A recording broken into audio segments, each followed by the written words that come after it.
Beautiful wildlife, natural beauty, adventure, fun outdoor activities, social life and strong community. അലാസ്കയെ പറ്റി പറയുമ്പോൾ നമ്മളിൽ പലരുടെയും മനസ്സിലേക്ക് ഓടിയെത്തുന്ന കാര്യങ്ങളാണിവ.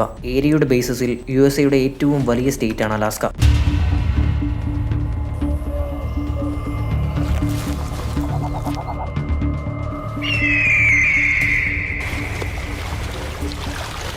ഇനി അലാസ്കയെ ഇന്ത്യയുമായി കമ്പയർ ചെയ്യുകയാണെങ്കിൽ ഇന്ത്യയുടെ total land area 32,87,263 square kilometres ആണ്. അതായത് ഇന്ത്യയുടെ ലാൻഡ് ഏരിയയുടെ പകുതിയുണ്ട് അലാസ്കയുടെ വലിപ്പം, ഏകദേശം 52%. അലാസ്കയുടെ വലിപ്പത്തിനൊരു ഉദാഹരണം പറഞ്ഞാൽ 5 രാജസ്ഥാനെ നിങ്ങൾക്ക് ഇതിന്റെ ഉള്ളിൽ ഫിറ്റ് ചെയ്യാൻ സാധിക്കും. അത്രത്തോളം വലിപ്പമേറിയ ഒരു സ്റ്റേറ്റ് ആണ് അലാസ്ക. എന്നാൽ അലാസ്കയിലെ ആകെ പോപ്പുലേഷൻ എന്നത് 7.40 ലാക്ക് ആണ്. മറുവശത്ത് രാജസ്ഥാന്റെ പോപ്പുലേഷൻ എന്നത് 8 കോടിയിലധികമാണ്. പോപ്പുലേഷന്റെ കാര്യത്തിൽ രാജസ്ഥാനുമായി പിടിച്ചു നിൽക്കാൻ ഏകദേശം 112 അലാസ്കയുടെ ആവശ്യം വരും. ഇന്ന് അലാസ്കയിൽ ജീവിക്കുന്ന 7 ലക്ഷത്തിലധികം ആളുകളിലും മജോറിറ്റിയും ജീവിക്കുന്നത് അർബൻ സെന്റേഴ്സിലാണ്. 3 ലക്ഷത്തിലധികം ആളുകൾ ജീവിക്കുന്നത് ആൻഗുറേജിലാണ്. ആൻഗുറേജ് ഇന്ന് അലാസ്കയിലെ ലാർജസ്റ്റ് സിറ്റിയാണ്. ഇതിനു പുറമെ Fairbanks and Juneau second and third largest സിറ്റികളാണ്. അലാസ്കയുടെ 50% പോപ്പുലേഷനും ഈ സിറ്റികളിലാണ് അധിവസിക്കുന്നത്. ബാക്കി അവശേഷിക്കുന്ന 50% ആളുകളും ചെറിയ ചെറിയ ടൗണുകളിലും വില്ലേജുകളിലുമാണ് അധിവസിക്കുന്നത്. Low population and vast area, ഇതാണ് അലാസ്കയെ മറ്റ് സ്റ്റേറ്റുകളിൽ നിന്നും വ്യത്യസ്തമാക്കുന്നത്. Extreme lifestyle, natural beauty, isolation, wildlife എന്നിവ കൊണ്ടാണ് പലരും അലാസ്ക ചൂസ് ചെയ്യുന്നത്. US മറ്റ് സ്റ്റേറ്റുകളെ എല്ലാം അപേക്ഷിച്ച് ഒരു കംഫർട്ടബിൾ ലൈഫ് സ്റ്റൈൽ വെടിഞ്ഞാണ് പലരും ഇവിടെ വന്ന് സെറ്റിലാകുന്നത്. ഒരു പക്ഷേ നിങ്ങളിൽ പലർക്കും തോന്നിയിട്ടുണ്ടാകും അലാസ്ക എന്ത് നല്ല പ്രദേശമാണ്, mountain ranges, snow, natural beauty, no pollution. എന്നാൽ അലാസ്ക എന്ന ഈ ഒരു നാണയത്തിന് നിങ്ങളറിയാത്ത മറ്റൊരു രൂപം കൂടിയുണ്ട്. അലാസ്കയിൽ സെറ്റിലായിരിക്കുന്നവരെ പറ്റി നിങ്ങൾ ഇമാജിൻ ചെയ്തതുപോലെയാണോ വാസ്തവത്തിൽ അലാസ്ക? അറിയാം ഇന്നത്തെ ഈ ഒരു വീഡിയോയിൽ. നിസ്സംശയം ആരോട് ചോദിച്ചാലും നിങ്ങൾക്കൊരു കാര്യം അറിയാൻ സാധിക്കും. ലോകത്തിലെ ഏറ്റവും സുന്ദരമായ സ്ഥലങ്ങളിൽ ഒന്ന് തന്നെയാണ് അലാസ്ക. നോർത്ത് അമേരിക്കയിലെ ടോളസ്റ്റ് മൗണ്ടെയിൻ റേഞ്ചായ ഡെനാലിയും സ്ഥിതി ചെയ്യുന്നത് അലാസ്കയിൽ തന്നെയാണ്. ഈ മൗണ്ടെയിൻ പീക്കിന്റെ ഹൈറ്റ് എന്നത് ഏകദേശം 6190 മീറ്റേഴ്സ് ആണ്. ഇതുകൂടാതെ നോർത്ത് അമേരിക്കയിൽ സ്ഥിതി ചെയ്യുന്ന 20 ഹയസ്റ്റ് മൗണ്ടെയിൻ പീക്കുകളിൽ 17 എണ്ണവും സ്ഥിതി ചെയ്യുന്നത് ഈ അലാസ്കയിലാണ്. ചെറുതും വലുതുമായി പലതരത്തിലുള്ള മൗണ്ടെയിൻ റേഞ്ചസും ഇന്ന് നിങ്ങൾക്ക് അലാസ്കയിൽ കാണാൻ കഴിയും. മൗണ്ടെയിൻ റേഞ്ചുകളുടെ ഒരു കേന്ദ്രം തന്നെയാണ് ഇന്ന് അലാസ്ക. അലാസ്കയിൽ നിങ്ങൾക്ക് മൗണ്ടെയിൻ റേഞ്ചസ് മാത്രമല്ല, മറിച്ച് 1 ലക്ഷത്തിലധികം ഗ്ലേഷ്യേഴ്സും കാണാൻ സാധിക്കും.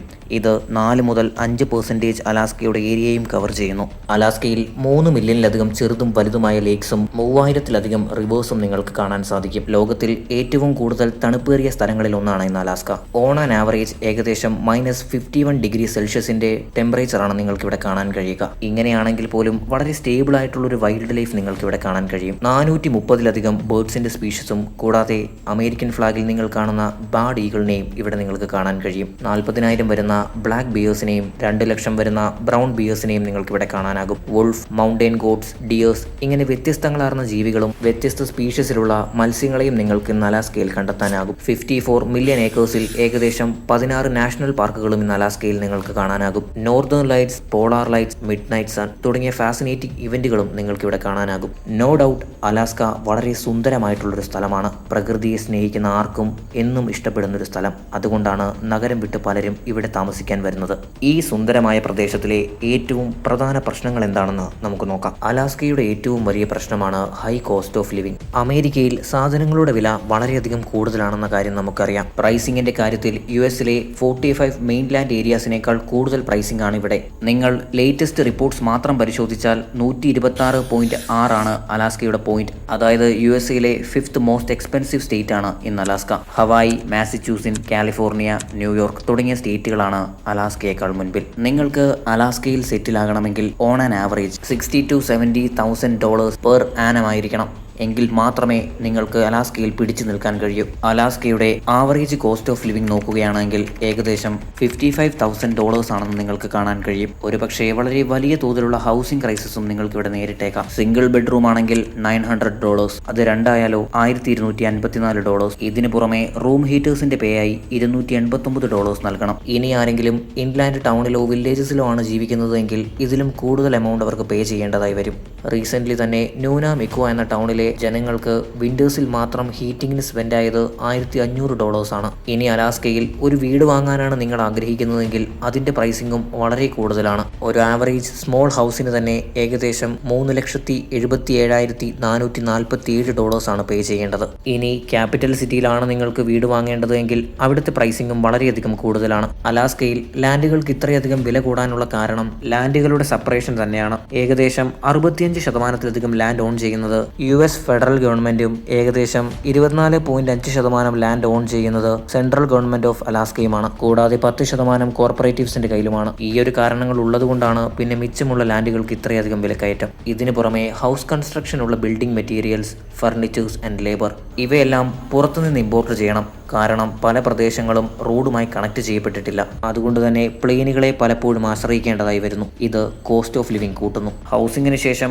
ഏറ്റവും അധികം എക്സ്പെൻസീവ് ആയിട്ടുള്ള ഒന്നാണ് ഗ്രോസറീസ്. ഗ്രോസറീസിന്റെ കാര്യത്തിൽ സെക്കൻഡ് മോസ്റ്റ് എക്സ്പെൻസീവ് സ്റ്റേറ്റ് കൂടിയാണ് അലാസ്ക. ഗ്രോസറീസിൽ മാത്രം ഇവരുടെ സ്പെൻഡിംഗ് എന്നത് പെർ വീക്കിൽ $270 അപ്പുറമാണ്. അതായത് ഒരു മാസം ഗ്രോസറീസിന് മാത്രമാകുന്നത് $1000 മുകളിലാണ്. ഫുഡിനും ഗ്രോസറീസിനും ഇത്രയധികം പ്രൈസ് ആകുന്നതിന്റെ ഏറ്റവും പ്രധാന കാരണം അഗ്രികൾച്ചറൽ മിനിമൽ ആയതുകൊണ്ടാണ്. ഹാർഷ് ടെമ്പറേച്ചർ മൂലം ചില പ്രത്യേക പ്രോഡക്ട്സ് മാത്രമാണ് ഇവിടെ കൾട്ടിവേറ്റ് ചെയ്യാൻ കഴിയൂ. അതുകൊണ്ട് തന്നെ നെസസറി ഐറ്റംസ് ആയ മിൽക്ക്, ബ്രെഡ്, മീറ്റ് തുടങ്ങിയവയെല്ലാം മറ്റ് സ്ഥലങ്ങളിൽ നിന്നും ഇങ്ങോട്ടേക്ക് ഇമ്പോർട്ട് ചെയ്യാറാണുള്ളത്.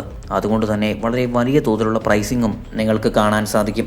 നിങ്ങൾ മെയിൻ ടൗണിൽ നിന്നും ഒരു റിമോട്ട് ഏരിയയിലേക്ക് പോവുകയാണെങ്കിൽ അവിടെ നിങ്ങൾക്ക് വേണ്ട ബേസിക് ഐറ്റംസിൻ്റെ പ്രൈസ് എന്നത് വളരെ കൂടുതലായിരിക്കും. ഇൻ ഷോർട്ട് പറഞ്ഞാൽ നിങ്ങൾക്ക് വളരെ നല്ല തോതിലുള്ള ഇൻകം ഇല്ലാത്ത പക്ഷം ഒരിക്കലും നിങ്ങൾക്ക് അലാസ്കയിൽ സർവൈവ് ചെയ്യാൻ കഴിയുകയില്ല.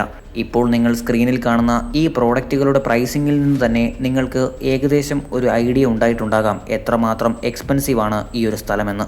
നിങ്ങളിൽ പലരും ബർമുഡ ട്രയാങ്കിളിനെ പറ്റി കേട്ടിട്ടുണ്ടാകും. എന്നാൽ അലാസ്കൻ ട്രയാങ്കിളിനെ പറ്റി നിങ്ങൾ കേട്ടിട്ടുണ്ടോ? അലാസ്കൻ ട്രയാങ്കിൾ ആങ്കുറേജ്, ജൂനിയോ ആൻഡ് ബാറോ ഈ 3 സിറ്റിയുടെയും ഇടയിലുള്ള പ്രദേശമാണ്. ഏകദേശം 20,000-ലധികം ആളുകളാണ് ഇവിടെ നിന്ന് മിസ്സിംഗ് ആയിട്ടുള്ളത്. അതായത് ബർമുഡ ട്രയാങ്കിളിൽ നിന്നും എത്ര പേർ മിസ്സിംഗ് ആയിട്ടുണ്ടോ അതിനേക്കാൾ ഇരട്ടി മിസ്സിംഗ് റേറ്റ് ആണ് നിങ്ങൾക്ക് അലാസ്കയുടെ ഈ ഒരു പോയിന്റിൽ കാണാൻ കഴിയുക. അമേരിക്കയിലെ മറ്റ് സ്റ്റേറ്റുകളെ അപേക്ഷിച്ച് ഏറ്റവും കൂടുതൽ മിസ്സിംഗ് റേറ്റ് ആണ് നിങ്ങൾക്ക് ഇവിടെ കാണാനാവുക. ഇന്ന് അലാസ്കയിൽ ജീവിക്കുന്ന 1,00,000 ആളുകളിൽ 42.16% ആളുകളാണ് മിസ്സിംഗ് ആകുന്നത്. എന്നാൽ രണ്ടാമത്തെ സ്റ്റേറ്റായ ആരിസോനയിലെ നമ്പർ എന്നത് 12.28 ആണ്. അലാസ്കയിൽ യാതൊരുവിധ ക്ലൂവുമില്ലാതെ റൂറൽ ഏരിയാസിൽ നിന്നും പലതരത്തിലും ആളുകൾ മിസ്സാകുന്നു. ഇതിനെപ്പറ്റി ആർക്കും യാതൊന്നും അറിയില്ല. പല കാരണങ്ങളാണ് ആളുകൾ ഇതിന് പറയാറുള്ളത്. പലരും ഹാർഷ് വെതറാണ് ഇവരുടെ ഡിസപ്പിയറൻസിന് കാരണമെന്ന് പറയുന്നു. മറ്റു ചിലർ വൈൽഡ് ആനിമൽസിനെയാണ് റീസണായി കാണുന്നത്. ഇതൊരു വാസ്റ്റ് ഏരിയ ആയതുകൊണ്ട് തന്നെ പല വൈൽഡ് ആനിമൽസിന്റെ അറ്റാക്കുകളും നമുക്ക് പ്രതീക്ഷിക്കാം. എങ്കിൽ കൂടിയും 20,000 വളരെ വലിയ നമ്പറാണ്. ഇവരെ ആരും അന്വേഷിച്ചിട്ടില്ലേ? അങ്ങനെ അന്വേഷിച്ചിട്ടില്ല എങ്കിൽ അലാസ്കയിൽ ലോ ആൻഡ് ജസ്റ്റിസ് വളരെ വീക്കാണെന്ന് നമുക്ക് പറയേണ്ടതായി വരും. ഇതിനു പുറമെ USA നാഷണൽ ആവറേജിനേക്കാൾ കൂടുതൽ ക്രൈം റേറ്റാണ് നിങ്ങൾക്ക് അലാസ്കയിൽ കാണാൻ സാധിക്കുക. അതിൽ എല്ലാ തരത്തിലുള്ള ക്രൈമുകളും ഉൾപ്പെടുന്നു. ഈ ഒരു കാര്യം അലാസ്കയെ USA ഏറ്റവും അൺസേഫ് ആയിട്ടുള്ളൊരു സ്റ്റേറ്റ് ആക്കി മാറ്റുകയാണ്. ഇത്രയധികം ക്രൈം റേറ്റുകൾ അലാസ്കയിൽ ഉയരാനുള്ള കാരണം ആൽക്കഹോൾ ആൻഡ് സബ്സ്റ്റൻസ് യൂസ് ആണ്. 18 വയസ്സ് പൂർത്തിയാകുന്ന ഏകദേശം 24%-ലധികം ആളുകളും ആൽക്കഹോൾ അഡിക്റ്റ് ആണ്. അലാസ്കയിൽ ആളുകൾ ഇങ്ങനെ ഒരു അഡിക്ഷനിലേക്ക് പോകുന്നതും ക്രൈം റേറ്റുകൾ ഉയരുന്നതിന്റെയും ഏറ്റവും പ്രധാന കാരണം ആൻസൈറ്റി ആൻഡ് ഡിപ്രഷൻ തന്നെയാണ്. ലോങ് വിന്റേഴ്സ് ആയതുകൊണ്ട് തന്നെ പലപ്പോഴും സൂര്യോദയം ഇവർ കാണുന്നില്ല. അതിന്റെ പ്രശ്നങ്ങൾ ഇവരിൽ ഉണ്ടായി വരുന്നു. സെറട്ടോണിന്റെ അളവ് കുറയുന്നതാണ് ഇതിന്റെ ഏറ്റവും പ്രധാന കാരണം. ഇതിനു പുറമെ ലോ പോപ്പുലേഷൻ ആയതുകൊണ്ടും ഐസൊലേഷൻ അവർ നേരിടുന്നു. ആരോടും വലിയ കമ്മ്യൂണിക്കേഷനും ഉണ്ടാകാറില്ല. ഇതാണ് മറ്റൊരു വലിയ പ്രശ്നം. ഈ ഐസൊലേഷന്റെ പ്രശ്നങ്ങൾ പ്രധാനമായും സ്മോൾ ടൗൺസിലാണ് കണ്ടുവരുന്നത്. കൂടാതെ ഇവിടെ സൂയിസൈഡ് റേറ്റുകളും വളരെ ഹ്യൂജ് ആണ്. ഈ ഒരു വീഡിയോയുടെ ലക്ഷ്യം അമേരിക്കയോ അലാസ്കയോ ഡീഫെയിം ചെയ്യുക എന്നതല്ല, മറിച്ച് അവിടെ നേരിടുന്ന പ്രശ്നങ്ങൾ എന്തെല്ലാമാണെന്ന് നിങ്ങൾ അറിഞ്ഞിരിക്കേണ്ടത് വളരെ അത്യാവശ്യമാണ്. നമ്മുടെ മറ്റു വീഡിയോകളെ പോലെ ഈ ഒരു വീഡിയോയും നിങ്ങൾക്ക് ഇഷ്ടമായിട്ടുണ്ടെന്ന് പ്രതീക്ഷിക്കുന്നു. വീഡിയോ ഇഷ്ടമായെങ്കിൽ വീഡിയോയ്ക്ക് ഒരു ലൈക്ക് നൽകാനും ചാനൽ സബ്സ്ക്രൈബ് ചെയ്ത് നോട്ടിഫിക്കേഷൻ ബെല്ലോളിൽ എനേബിൾ ചെയ്യാനും മറക്കരുത്. കൂട്ടുകാരുമായി പരമാവധി വീഡിയോ ഷെയർ ചെയ്യുക. മറ്റൊരു ഇൻട്രസ്റ്റിംഗ് വീഡിയോയുമായി ഞാൻ വീണ്ടും വരുന്നതുവരേക്കും എന്നത്തെയും പോലെ thanks for watching and good bye.